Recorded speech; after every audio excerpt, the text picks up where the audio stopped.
Now we are looking at the Marino Glacier in Argentina.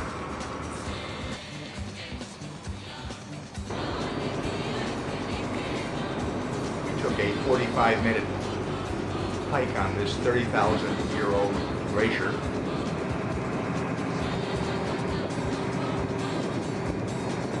This is called the mother of all glaciers.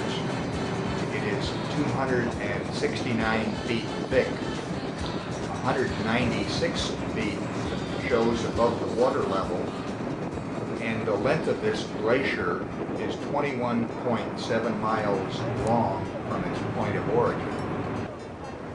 The storms to the north feed the glacier, which rage 24 hours per day, 7 days a week, 365 days per year with no let-up in sight. As I said, this is the mother of all glaciers and 30,000 years old.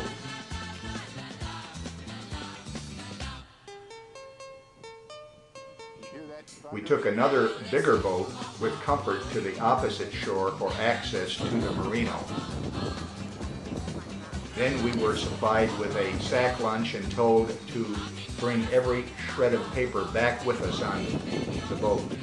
Additionally, no smoking was allowed for fear of contamination of this pristine world treasure. Much to our surprise, they outfitted us with steel spiked shoes and supports so that we would not slip and fall into the cravat on the glacier. We had 3 guides who warned us that once on the glacier, there was no turning back. The trek or hike lasted for 45 minutes. The wind was bitter, blowing freezing rain intermittently at about 40 miles an hour. That, believe it or not, added to the excitement.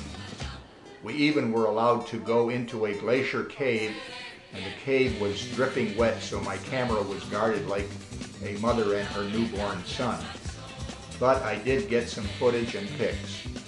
Additionally, when the hike finished, we enjoyed a toast of Scotch whiskey, and for the first time in my life, I enjoyed the Scotch.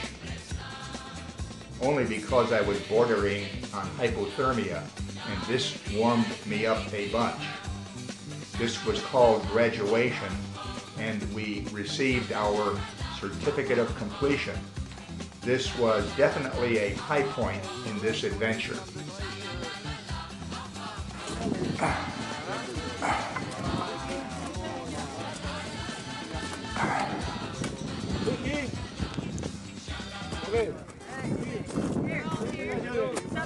Congratulations.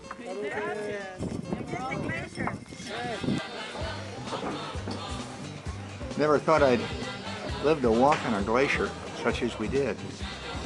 It was a world-class adventure. Wonderful.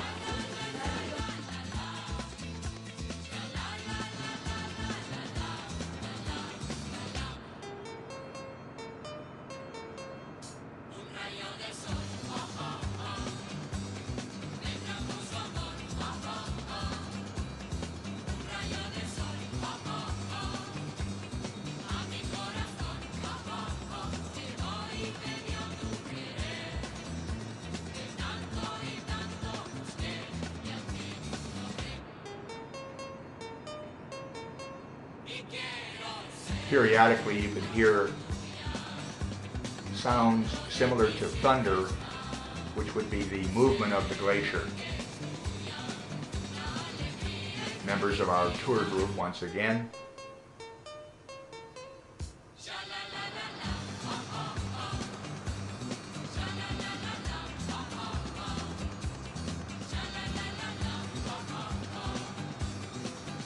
This is the captain of this ship.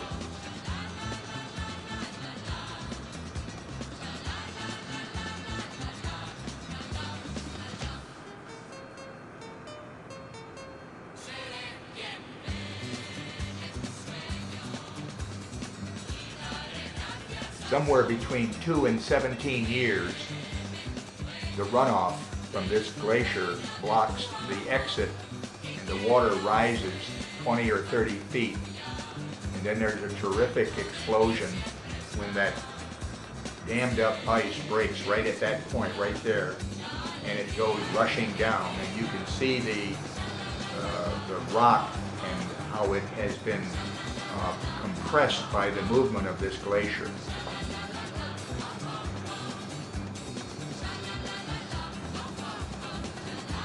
The woods surrounding the glacier.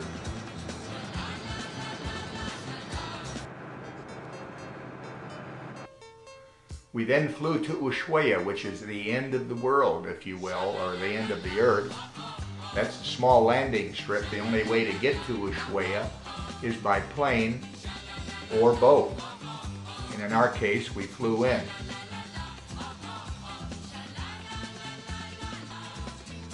This is an old prison colony, and we'll take a tour of that prison a little bit later. I got some footage of the naval station there.